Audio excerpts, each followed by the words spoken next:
Hello, everybody, and welcome to Gator Truth. On this episode, we'll look back at the Gators' 34-24 loss in Oxford this past Saturday to the Ole Miss Rebels. I've got to say, I was there, and I was very impressed with how much the Florida fans traveled. Just to be honest, lots of Gators in Oxford. Multiple sections had Gators. You'll see on X or other places, I've seen one or two videos of someone pointing out the section. I believe it's Q or something like that on one side where the Gator band was, and not a ton of Gators around the Gator band. But then if you were in section K like I was, which is right up against the Ole Miss student section, there were a ton of Gators packed in behind the Ole Miss band because, of course, you'll split up the away fans if you can. I mean, heck, Florida even did it and still does it. Granted, it's behind the opposing bench and then in the corner. And then if opposing fans decide they want to come in numbers, of course, the top few rows of sunshine, the sunshine seats as well. But with that said, an interesting night in Oxford.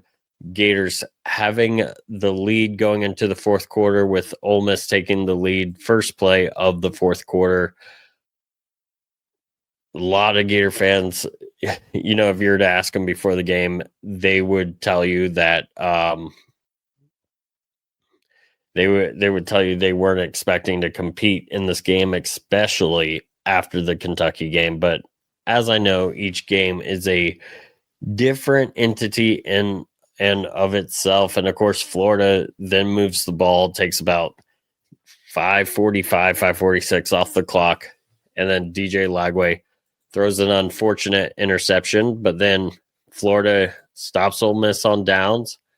And then Florida gets stopped on downs. Ole Miss scores a touchdown to go up by 10, and that's the final score. The funny thing is, and there are a little bit extra details to this, but the funny thing is I saw an Ole Miss fan wanting to point at the final score and say, hey, this game was nowhere near as close as Georgia. I mean, just look at the final score. And it's like, what the difference in the final scores really is? Gunnar Stockton took a knee at the one where Ole Miss scored, giving us the ball back and essentially giving us a chance. Not a great chance, but giving us a chance rather than mostly running out the clock. So I just found that to be a little bit of hilarious and a little bit of lack of ball awareness, but it is what it is. Again, Gators traveled well and Florida overall playing well. I'm not really one for moral victories, but I will say when you don't have a coach, you're missing two of your top defensive linemen, you're missing your top three receivers.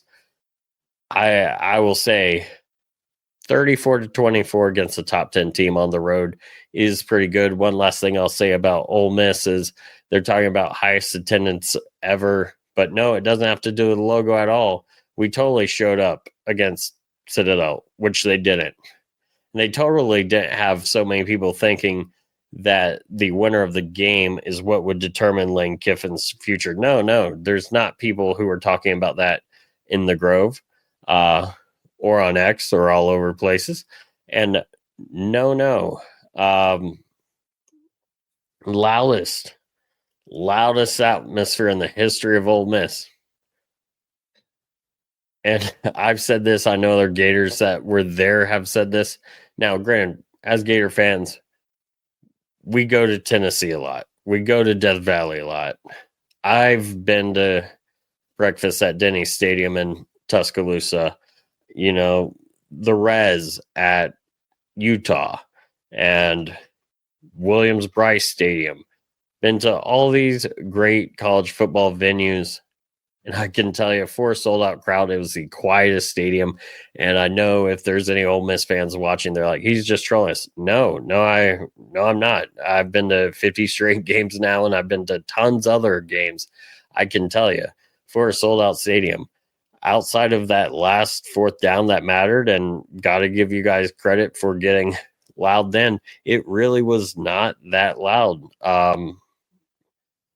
And I'll go back to my res comment in Utah. The res holds a lot less people, a lot less than what Vought Hemingway holds. So don't tell me it's simply just a matter of numbers. I mean, yes, that factors into it, but no.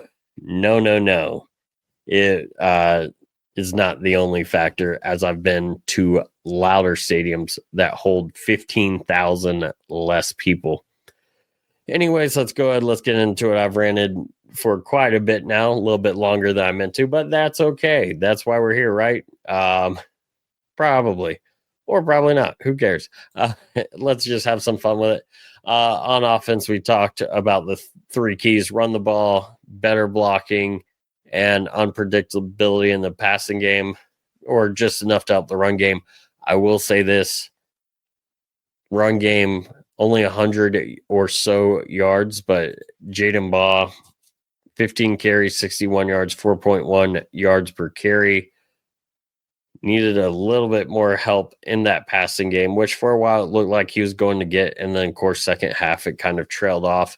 We did have a good 12-yard run by Katie Daniels. Some people around me were like, great run, Baugh. And then they realized it was 21, not 13 with that carry. Would like to see a few more carries from Daniels as well, but definitely love seeing Jaden get those carries. And I do believe this might be the toughest defense that he has left to face, but we'll see. I know someone's going to come up and say, no, Florida State and Tennessee are both just fantastic defenses. They're not. But didn't run the ball too well. I mean, we have a few good runs, but there are also times where it just wasn't working. Part of that was just no consistency in the passing game, which goes to the unpredictability in the passing game. But we did have some big plays through the air.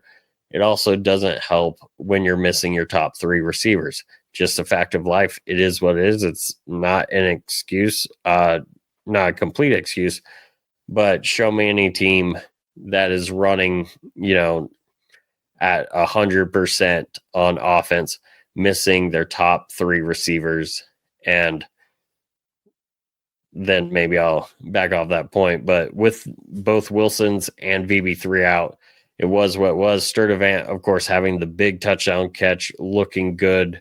Almost had another big touchdown catch on the tip, but unfortunately just could not pull it in. But boy, what a moment would that have been. And then I would say overall the blocking was pretty good against this Ole Miss defense. And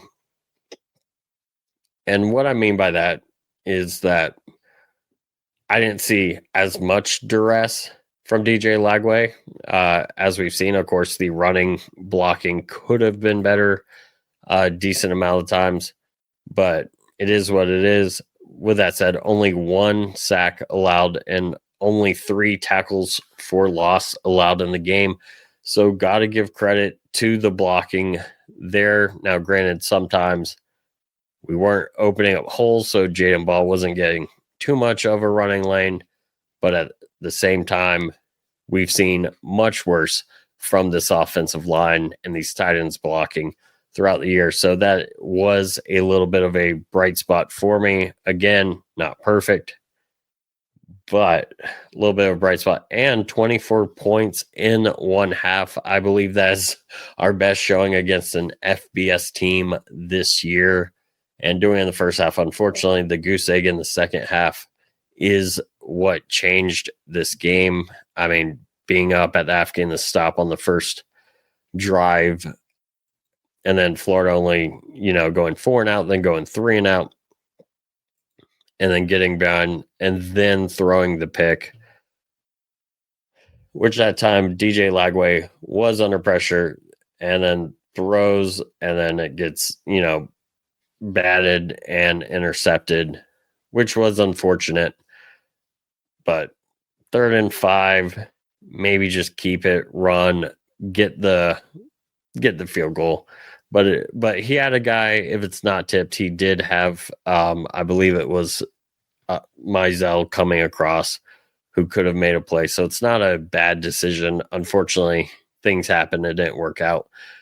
But with that said, I believe if we do see VB3 come back this year, of course, we know Dallas Wilson, Trey Wilson out for the season. I think this is an offense that can still be dangerous in these last two games against the Tennessee and FSU defenses, who, again, I think are just what this offense needs right now to look a little bit better. But 24 points in the first half is not bad. Again, got to get more in the second half, but I will take some positive strides where it is, where we are. And again, this is also just reflecting on where we are as a program right now. And what I mean by that is we have an interim coach and we're working mostly off of a play sheet by Billy Napier, which was never ideal and still not ideal, but we are getting some stuff through. And we'll just see how it works out at home with the momentum of a whole home crowd, as opposed to road games have not played at home. And we'll talk about that later when we preview Tennessee on, later this week. But having been away from the Swamp for over a month, it'll be good to get back in one of the most fun home stands in several years, or, possibly in decades.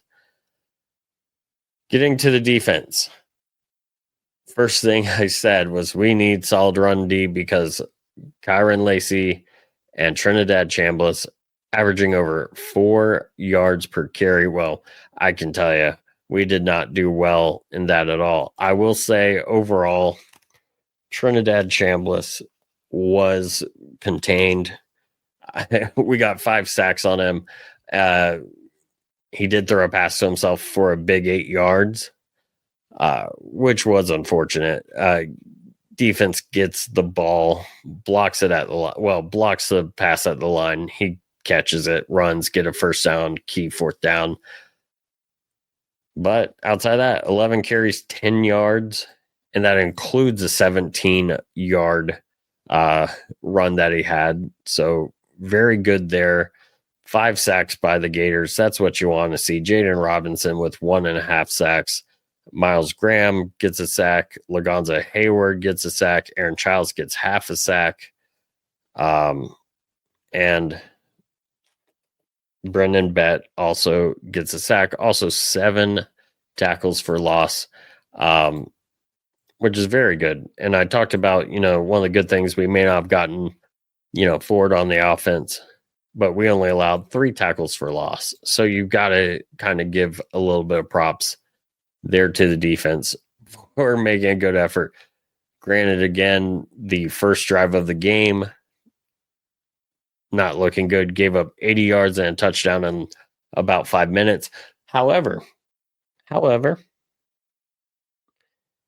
you give up that, and everyone's saying, oh, this game is over, especially after the Gators go 3 and out, and Ole Miss scores a field goal, and all of a sudden it's 10-0. Then the Gators score a touchdown, and it's 10-7. And then first play of the next drive, Jaden Woods gets a pick, returns it down to the 5-yard line, and then the Gators' first play of the second quarter, which I brought up earlier, first play of the first quarter is when Ole Miss, or of the fourth quarter, Ole Miss takes the lead. First play of the second quarter, Florida takes the lead. Just something funny there. And there's actually a video of this on the YouTube page, so you can check out that angle. But anyways, Jaden Ball going in, getting his touchdown, 2-yard touchdown run, also doesn't help his average being over 4 yards per carry, but you can only get the yards there left with that. And, first and goal at the 2, runs it in. Great job by Jaden Baugh. But anyways, we're talking about the defense right now. Got a little sidetracked there. Running the ball. Did well against Chambliss, I talked about. However, Kewan Lacey, 3 touchdowns, 31 carries, 224 yards. That can't happen. Now, he might be the best back. I mean, put up a lot of yards, might be the best running back that we face this year and will face this year. Ole Miss record holder. He broke several Ole Miss records. on the night, and these were like touchdowns and rushing touchdowns and all-purpose touchdowns or all-purpose yards in a season.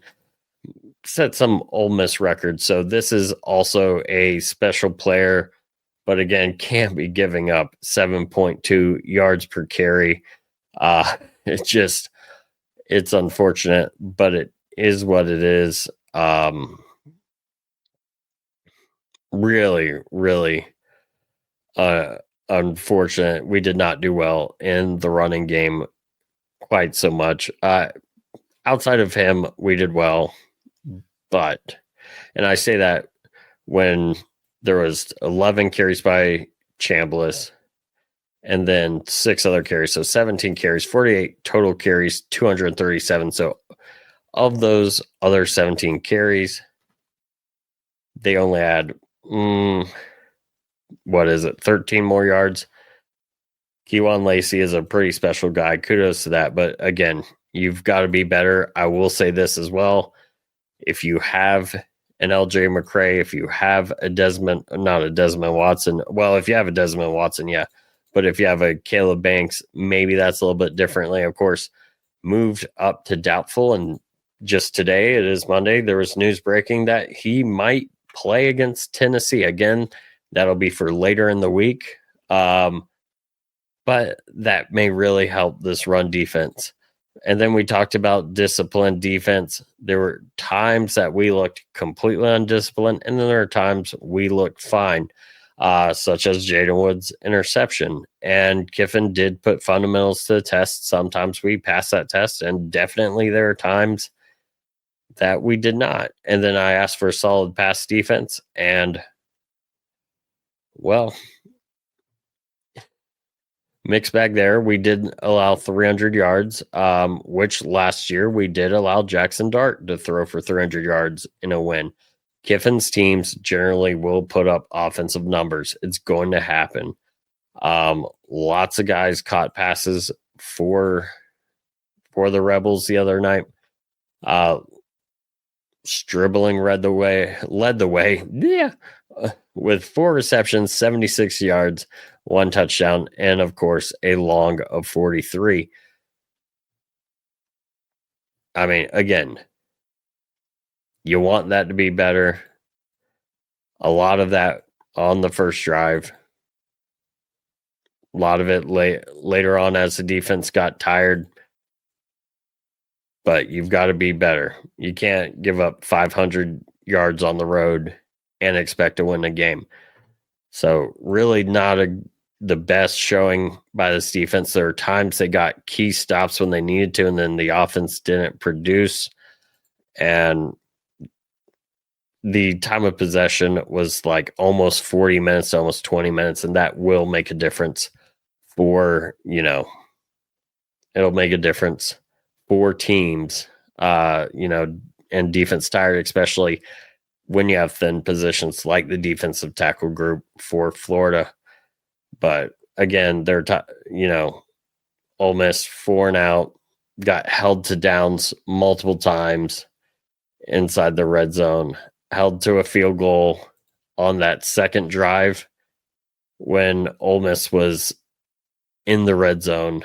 There were definitely highlights. And again, things need to be better. But again, knowing the situation of the interim, all that, I'm not as concerned as I would be otherwise. Finally, team, few penalties, no special teams flags, no dumb penalties. We did, from what I understand, get away with one where it was called a post play foul or dead ball foul rather than during the game. And you know what? I will take it. That would have probably led to an Ole Miss touchdown. Start strong, take the crowd out of the game. Well, we did not start strong. Ole Miss started 10-0. However, then we switched momentum. And we switched momentum by, scoring a touchdown on a massive play, getting a pick, then scoring a touchdown. And then we let Ole Miss get the momentum back with a 43-yard touchdown play. But to our guys' credit, we came back with a 5-play, 75-yard touchdown drive. So there are chances to take the crowd of the game. We did not, but I will tell you, the crowd got increasingly nervous at certain points in this game, and we just did not fully take advantage. It is what it is. And then finally, a big special teams play. We did not see any of that for the Gators. I was hoping maybe to see something big coming from Trey Smack, like a long field goal or something. Unfortunately, that did not happen. I would say that my prediction of 24-17, well, I predicted what the Gators would get, and many people thought that would be impossible. In fact, out of the first 2 drives, some people were thinking, oh, this will be the game where the scoring streak ends. Unfortunately, I only had half the points that Ole Miss would have. Again, scoring late to make it a 10-point game. But is what it is. I do want to say before we get out of here, I will be live on the Vol Fanatics Show on YouTube. I believe they also simulcast on Twitter at 8 p.m. on Thursday night, and probably talking to them throughout the week. So it'll be an interesting conversation for sure. Michael and Skylar are good guys. Of course, we've had Michael on the show before to talk about the Tennessee Vols. Skylar was on to tell us about the Vols in the preseason as we went almost an hour then. And now I will be on their show live at 8 p.m. on Thursday night. And it'll be a good time. Me having a live mic on a Tennessee podcast. What could go wrong for them? Who knows? Maybe we'll see some Final Four jokes. Maybe we'll see some you haven't won in the swamp jokes since 2025. Or just kidding. 2003 and it's 2025 is where I was going. There the 22 years. And if you don't do it now, when will you do it? Because depending on who the new coach is, they may get Florida rolling. And you never know how it's going to be for Tennessee. But I will think it's going to be a fun atmosphere. I tell you about that Tennessee appearance now because I usually record and release new episodes previewing games for Friday.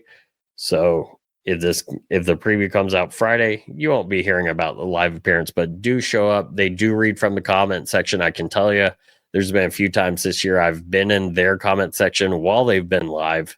And we can definitely have fun with that, but please be nice to Mike and Skylar, 2 good guys.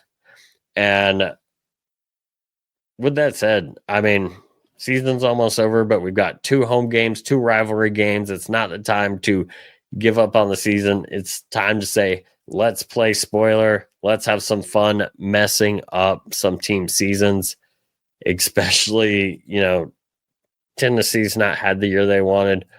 Florida State is definitely not having the year that they hope for, but they're still, feeling decent. And depending on what happens at Virginia, not Virginia Tech, NC State, they just beat Virginia Tech. Depending on what happens at NC State, a place that has been a house of horrors for Florida State for years and years, Florida State may come in 5-6 and be playing for a bowl game. And how much fun would it be to say, no, you're going to finish 5-7 just like us, and you're keeping Mike Norvell, and you're going to like it. And of course, that goes into Tennessee. We got to beat them to really have fun with that scenario. And not a time to end the season of your Gator fans. In fact, in many ways, these 2 games being the last 2 games being bonus rivalry games is going to be fun. And we'll talk about that Tennessee one more later this week. Again, check out Vol Fanatics Show at 8 p.m. on Thursday as I make an appearance. And with that said, thank you all for listening. And as always, go Gators.